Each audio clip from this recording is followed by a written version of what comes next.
Hello students, नमस्कार। मैं Rakesh Kumar, biology lecturer, स्वागत करता हूं आपका अपनी ऑनलाइन क्लासेज में। तो अपनी क्लास चल रही थी 12th एग्रीकल्चर बायोलॉजी और अपन पढ़ रहे थे lesson 3rd।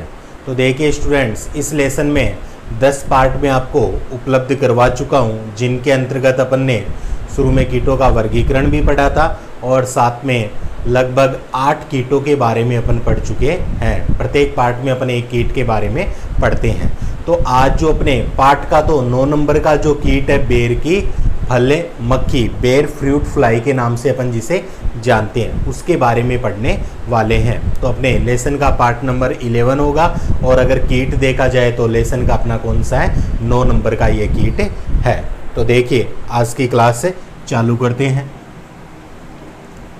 12th agriculture biology lesson चल रहा है अपना 3rd, जिसका नाम क्या है, फसल व भंडारण कीट। यानी फसल व भंडारण के जो प्रमुख कीट हैं उनके बारे में अपन पढ़ रहे हैं। और इस लेसन का आज पार्ट कौन सा होगा, अपना 11 पार्ट होगा। और पिछले 10 पार्ट आशा करता हूँ आपने देख लिए होंगे। तो उसमें अगर किसी प्रकार की प्रॉब्लम आती है तो आप बेझिझक मेरे से पूछ सकते हैं। तो देखिए आज अपन बात किसके बारे में करने वाले हैं, बेर की फल मक्खी, जिसे अपन बेर फ्रूट फ्लाई भी कहते हैं, जो अपने पार्ट का 9 नंबर का कीट है। बेर फल मक्खी, जिसे क्या कहेंगे, बेर फ्रूट फ्लाई के नाम से अपन जानते हैं। बेर फ्रूट फ्लाई के नाम से जानते हैं। तो देखिए स्टूडेंट्स, प्रत्येक कीट में मैंने आपको बताया, कोई भी कीट के बारे में पढ़ रहे हैं तो क्या क्या लिखना है अपने को। सबसे पहले तो उसका जो वैज्ञानिक नाम होता है, जिस नाम से वह पूरे विश्व में जाना जाता है। फिर अपन लिखते हैं उस कीट का गण, लिखते हैं कीट गण। और फिर क्या लिखते हैं, उस कीट का कुल लिखा जाता है।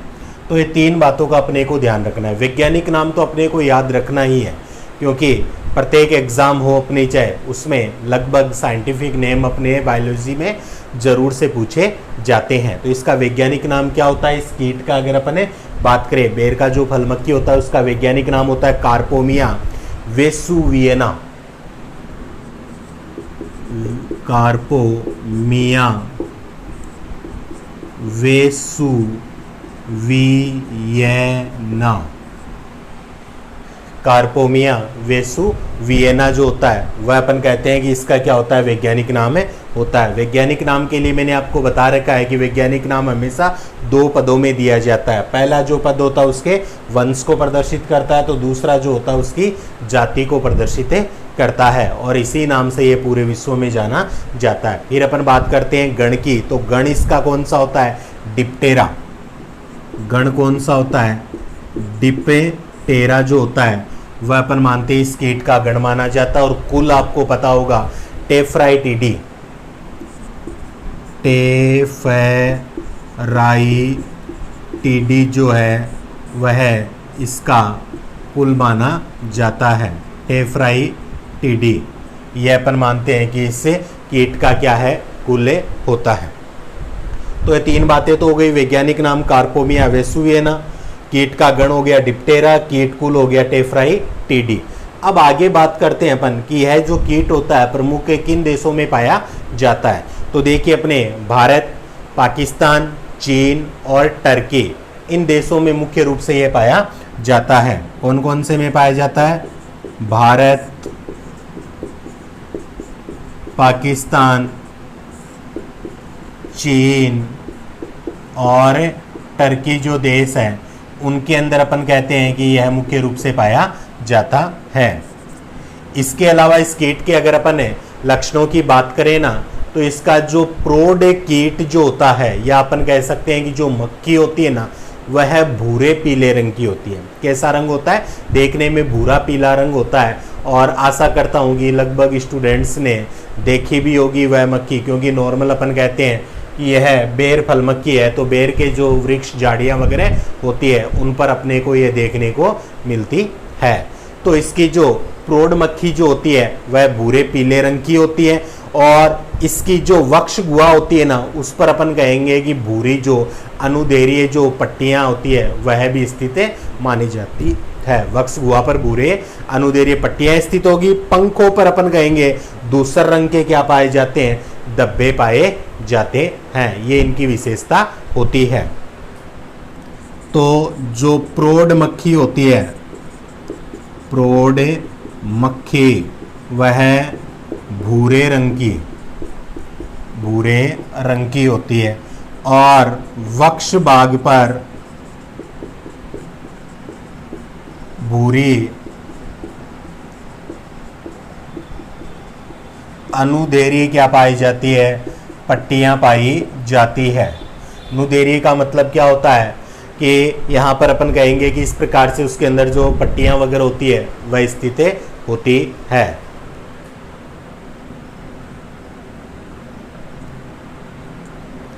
अनुदैर्घ्य जो पट्टियां होती है वह पाई जाती है। कीट के अंदर अपन कहेंगे कि इस प्रकार से अनुप्रस्थ की अगर अपन बात करें तो अनुप्रस्थ हो जाती है यह, और अनुदैर्घ्य की बात करें तो इस प्रकार से लंबवत अपन कह सकते हैं कि वहाँ पर क्या पाई जाती है, पट्टियाँ पाई जाती है, और अनुप्रस्थ में आडी पट्टियाँ पाई जाती है। इसके अलावा अगर अपन देखें तो प्रौढ़ मक्खी भूरे रंग की, भूरे के साथ अपन लिख सकते हैं पीला रंग भी दिखाई देता है, भूरे पीले रंग की होती है, भूरी अनुदैर्घ्य पट्टियाँ पाई जाएगी। इसके अलावा उसका जो शरीर होता है, पंख जो होते हैं शरीर के, उस पर दूसरे रंग के क्या होते हैं, धब्बे पाए जाते हैं। पंख पर दूसरे रंग के धब्बे पाए जाते हैं, दूसरे रंग के धब्बे पाए जाते हैं। तो ये लक्षण है जिनके आधार पर अपन क्या करते हैं, इनकी पहचान करते हैं। और एक मुख्य बात मैं आपको बताना चाहूँगा कि इसकी जो मेगट होती है, इसकी जो मेगट अवस्था होती है वही क्या करती है, ज़्यादा नुकसान करती है, या केवल कह सकते हैं वही नुकसान करती है। मेगट नुकसान करती है। अब आपके दिमाग में क्वेश्चन आ रहा होगा कि मेगट क्या होती है सर? तो मेगट क्या होती है कि जब इसे कीट के द्वारा अंडे दिए जाते हैं तो अंडे से जो पहली बार में अपन कह सकते हैं कि बाहर निकलती है जो अवस्था अंडों से, वही इसकी मेगट अवस्था होती है। और यही क्या करती है, बाहर निकलते ही उसके जो गुद्दा वगैरह होते हैं उनको, फल के गुद्दा वगैरह उनको क्या करती है, खाने का कार्य करती है, तो वह होती है मेगट। तो मेगट क्या करती है, नुकसान पहुंचाने का कार्य करती है। तो ये थे इसके प्रमुख अपन ने क्या देखे हैं, ये लक्षण देखे हैं। ये क्या देखे हैं अपन ने, इसके प्रमुख लक्षण की अपन ने बात की है, जिनके आधार पर इनकी पहचान हो सकती है। अब इनके अलावा अगर अपन देखें तो बात आती है इसके क्षति या महत्व की। क्षति व महत्व, तो क्षति या महत्व में अपन देखते हैं कि यह किस प्रकार से क्या होता है, नुकसान पहुंचाने का कार्य करता है। क्षति या महत्व में अपन देखते हैं कि यह कीट किस प्रकार से नुकसान पहुंचाता है। तो यह जो कीट होता है ना, यह बोर की जो प्रजाति होती है, जैसे बोर होता है जिजीफस मोरेसियाना अपन कहते हैं इसे मुख्य रूप से, लेकिन अलग अलग प्रजाति अपने को देखने को मिलती है, जैसे जिजीफस मोरिसियाना और जुजुबा। जिजीफस मोरिसियाना, और एक प्रजाति होती है जिजीफस जेजुबा। जिजीफस मोरिसियाना और जिजीफस होती है जेजुबा, या अपन इसे कहते हैं जुजुबा के नाम से भी अपन जानते हैं। जेजुबा, जुजुबा कुछ भी अपन लिख सकते हैं, अपन हिंदी में लिख रहे हैं, वरना साइंटिफिक जो नेम होते हैं वह इंग्लिश में लिखे जाते हैं। तो यह अपन देखते हैं कि इनकी दो प्रमुख प्रजातियां होती है, इनको ये क्या करते हैं, सबसे ज्यादा नुकसान पहुंचाते हैं। इनकी जो ये दो प्रजातियां हैं, इसकी बेर की क्या है, दो प्रजातियां हैं। ये क्या है, बेर की दो प्रजातियां हैं। इनको ये क्या करते हैं, सबसे ज्यादा नुकसान होता है। सबसे ज्यादा नुकसान अगर कीट पहुंचाता है तो इन्हीं दो जातियों को पहुंचाता है। ये अपने से पूछा भी जा सकता है एग्जाम में कि जो बेर की फल मक्खी आती है जिसे अपन बेर फ्रूट फ्लाई कहते हैं, वह बेर की कौन सी प्रजातियों को सबसे ज़्यादा नुकसान पहुंचाते हैं। तो जिजीपस मोरिसियाना या जिजीपस जेजुबा या जुजुबा जो भी अपने बोले, तो उनको ये क्या करता है, नुकसान पहुंचाता है। इसकी जो लठ अवस्था होती है ना वह सफ़ेद रंग की होती है। इसकी जो लट अवस्था होती है वह सफेद रंग की होती है।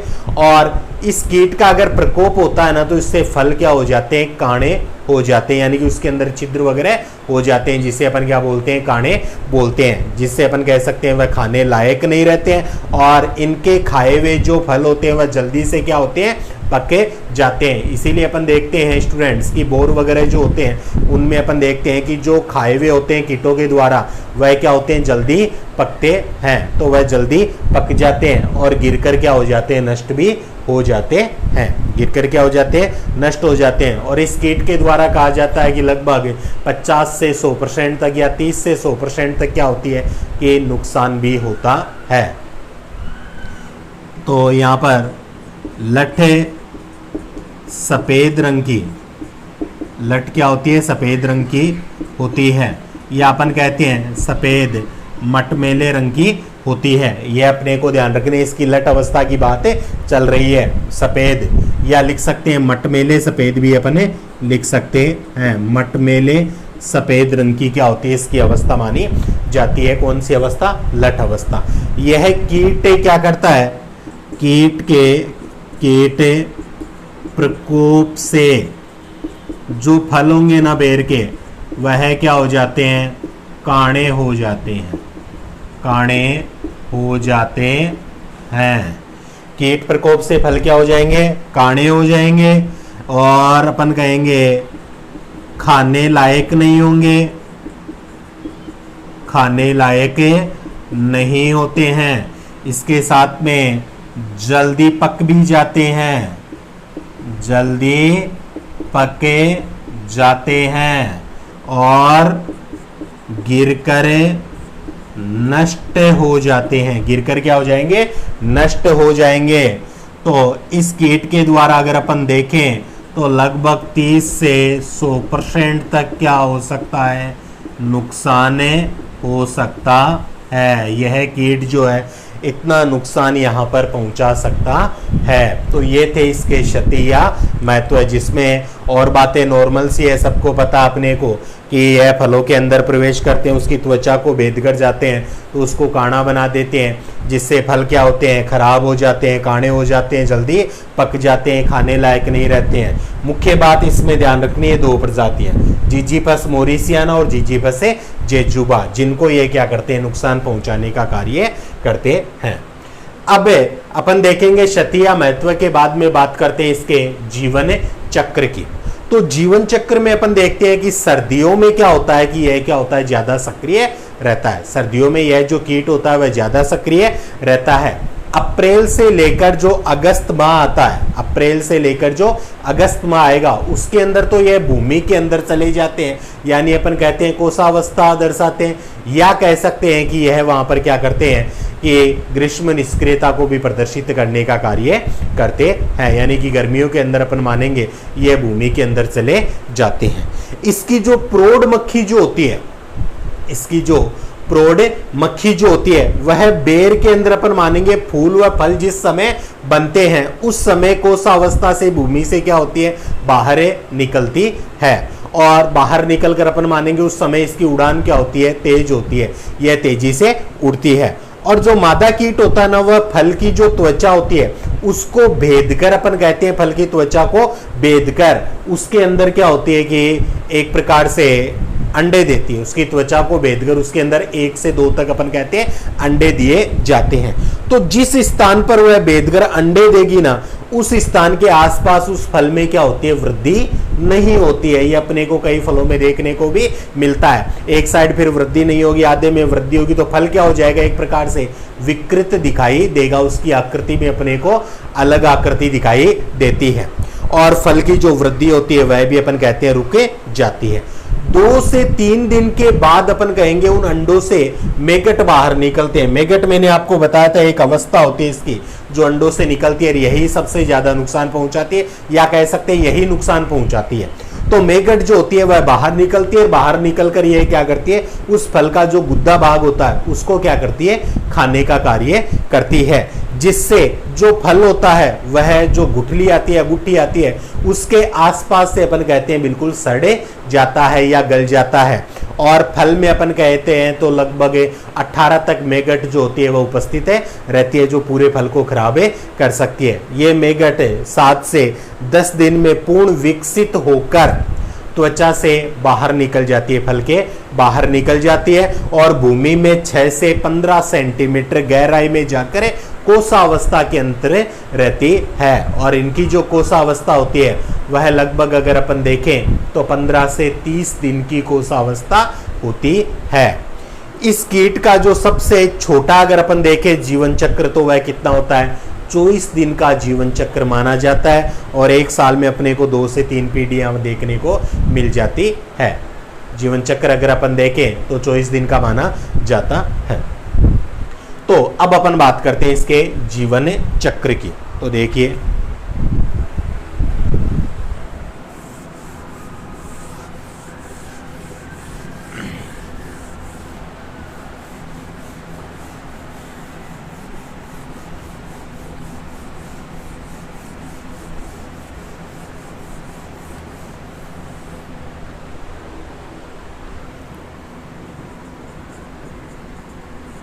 तो जीवन चक्र में मैंने बताया कि कीट सर्दी में सक्रिय रहता है। कीट क्या होगा, सर्दी में सक्रिय रहेगा, क्योंकि जिस समय गर्मी होती है अप्रैल से लेकर अगस्त माह तक यह कीट कहाँ रहता है, अगस्त माह तक भूमि में कौन सी अवस्था उसे कहते हैं, कोशावस्था कहते हैं। भूमि के अंदर निवास करता है, कोशावस्था उसे कहते हैं। लेकिन जैसे ही बेर के फल लगते हैं तो बाहर आता है। बेर के फल लगेंगे तो ये क्या होंगे, कीट वगैरह क्या होते हैं, बाहर आते हैं और बाहर आकर ये क्या करेगा, बेर की त्वचा में प्रवेश, यानी जो बाहरी जो भित्ति होती है उसमें प्रवेश करेगा। इसकी त्वचा में प्रवेश करते ही अपन कहेंगे कि जो फल क्या होगा, या कहेंगे त्वचा में प्रवेश कर 1 से 2 क्या देता है, अंडे देता है। 1 से 2 क्या देगा, अंडे देता है। और जिस स्थान पर अंडे दिए जाते हैं वह स्थान क्या हो जाएगा, वह स्थान गल जाता है। वह स्थान क्या हो जाएगा, गले जाता है। उसके आसपास का जो क्षेत्र होता है वह गल जाता है। वहाँ की वृद्धि क्या होती है, रुक जाती है। और वृद्धि रुक जाने से अपन क्या कहेंगे, फल जो होगा वह कैसा हो जाएगा, विकृत हो जाता है। फल कैसा हो जाएगा, विकृत हो जाता है। उसके पश्चात अपन कहते हैं कि जो अंडे होते हैं 1 से 2 अंडे दिए जाते हैं। इन अंडों से अपन कहेंगे कि लगभग 6 से 7 दिन के पश्चात जो अंडे दिए जाते हैं, इनसे 6 से 7 दिन में तो पूर्ण वयस्क अवस्था आती है। फल में जो अंडे दिए जाते हैं 1 से 2 तक अंडे दिए जाएंगे। इनसे 2-3 दिन बाद 2-3 दिन बाद अंडे से क्या बाहर निकलते हैं, मेगट, जो अवस्था बताई थी, मेगटे बाहर निकलते हैं। क्या बाहर निकलेंगे स्टूडेंट्स, जो मेगट होते हैं वह बाहर निकलते हैं। मेगट के लिए मैंने आपको बताया ये अवस्था होती है जो अंडे से बाहर निकलती है। और ये मेगट क्या करते हैं, नुकसान यही पहुंचाते हैं। मेगट क्या करते हैं, उसका जो गुद्दे को खाते हैं, गुद्दे को खाते हैं, जिससे अपन मानेंगे कि फल क्या होगा, नुकसान होगा। और यह मेगट क्या करते हैं कि नॉर्मल एक फल में अपन 18 तक मेगट मैंने आपको बताया था, और 7 से 10 दिन में पूर्ण विकसित मेगट 7 से 10 दिन में क्या हो जाते हैं, पूर्ण विकसित हो जाते हैं। पूर्ण विकसित होकर ये क्या करेंगे, उस फल से बाहर निकले जाते हैं और बाहर निकल कर क्या करेंगे,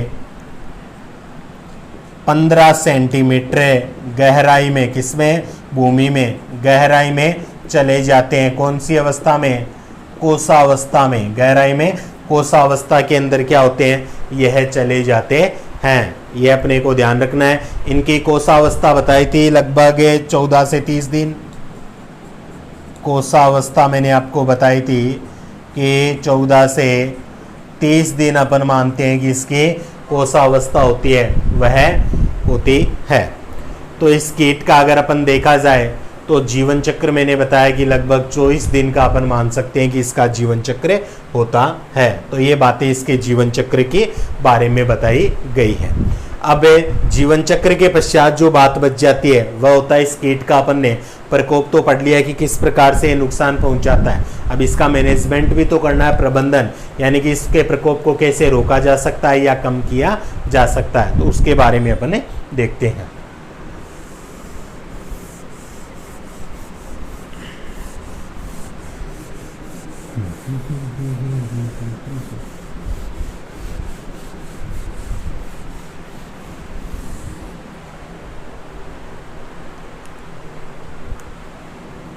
तो देखिए स्टूडेंट्स, अपन बात कर रहे हैं इसके प्रबंधन की।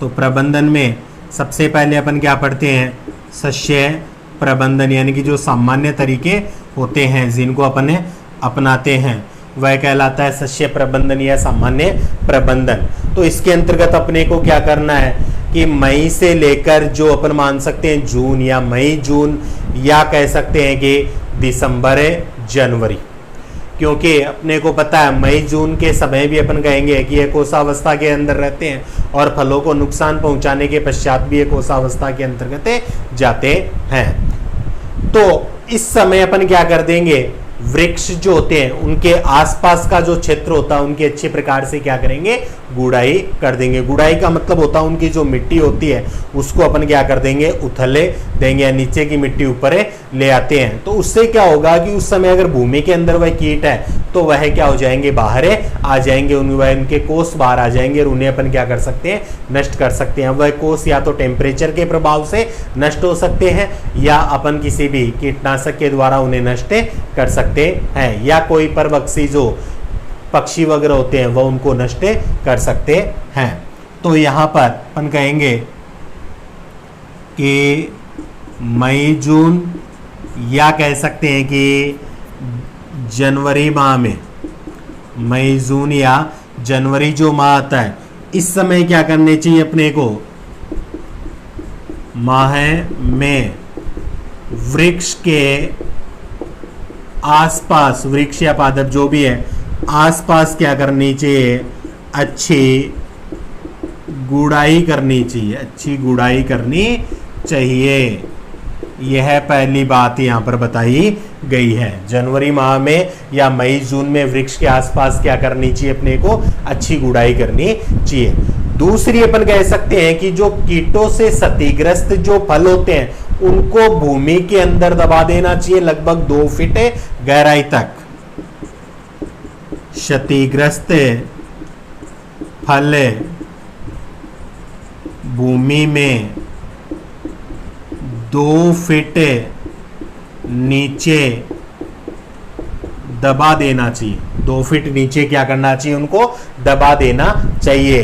या इसके अलावा एक उपाय और अपन देख सकते हैं कि जो क्षतिग्रस्त जो फल होते हैं ना उन्हें पशुओं को खिला देना चाहिए, पशुओं को खिला देना चाहिए, खिला देना चाहिए। यह कार्य भी अपने द्वारा किया जा सकता है। तो ये 3 मुख्य बातें यहाँ पर बताई गई है। पहली तो वृक्ष के जो आसपास का क्षेत्र होता है वहां पर अपने को अच्छे प्रकार से गुड़ाई कर देनी चाहिए, जिससे मिट्टी उथल पुथल होगी और कोष अवस्था के अंदर जो कीट होगा वह क्या हो जाएगा, बाहर आ जाएगा और उसकी जो कोष होंगे वह या तो टेम्परेचर के प्रभाव से मर जाएंगे, या अपन कह सकते हैं कि वहां पर कीटनाशक का अपन उपयोग कर सकते हैं, रसायन का उपयोग कर सकते हैं, या इनके अलावा अगर कोई परभक्षी पक्षी है तो वह उन्हें अपना शिकार बना सकता है।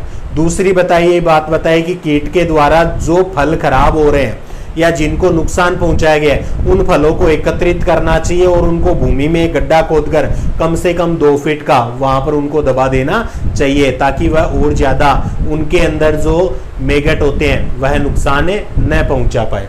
तीसरी बात कही गई है कि जो क्षतिग्रस्त फल होते हैं उनको पशुओं को भी अपन खिला सकते हैं। तो यह तो था शस्य प्रबंधन। दूसरा जो आता है स्टूडेंट्स वह क्या आता है अपने रासायनिक प्रबंधन आता है। दूसरा क्या आता है अपने रासायनिक प्रबंधन आता है। अब इस रासायनिक प्रबंधन में अपन क्या करते हैं कि जो अपना लगभग नवंबर का समय होता है या कह सकते हैं अक्टूबर नवंबर का समय होता है, जब अपन मानते हैं फलों का जो आकार होता है मटर के दाने के समान हो जाता है, उसी समय पेड़ों के ऊपर अपने को क्या करना चाहिए, methyl demeton 25 EC, methyl demeton 25 EC, methyl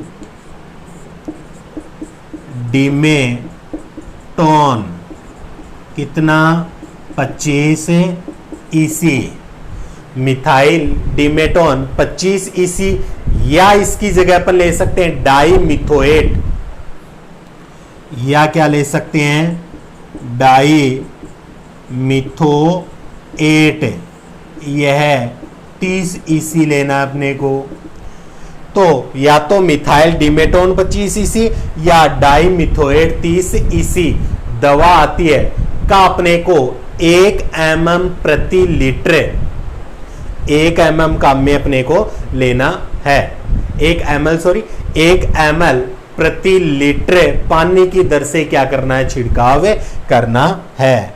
1 ml प्रति लीटर जल में मिलाकर क्या करना है स्टूडेंट्स, छिड़काव करना है।